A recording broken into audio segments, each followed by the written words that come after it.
Pakistan Peoples Party town Khyber पारां जबरदस्त power show कयो वियो, जंहिंमें हज़ारे माण्हुनि शिरकत कई। टाउन कमेटी खैबर ते पीपल्स पार्टी जे कामयाब जनरल काउंसलर वार्ड 1 ते हाजी अब्दुर्रहमान खैबर ऐं जनरल काउंसलर वार्ड नंबर 3 ते पीपल्स पार्टी जे अब्दुल रशीद महर जी कामयाबी ते मुख़्तलिफ़ बिरादरियुनि जे मोज़िदीन दादा अमीर खैबर, गुलाम मुर्तज़ा मेमण, हाजी बशीर खैबर, अब्दुल रशीद झेजो, राजा नोहपोटो, खालिद नोहपोटो, पनील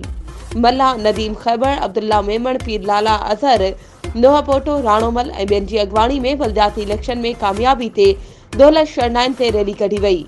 उन मौके ते रैली में शरीक समेत शहरनि जीए भुट्टो, जीए शहीद राणी, जीए बिलावल भुट्टो ज़रदारी जा नारा हंया।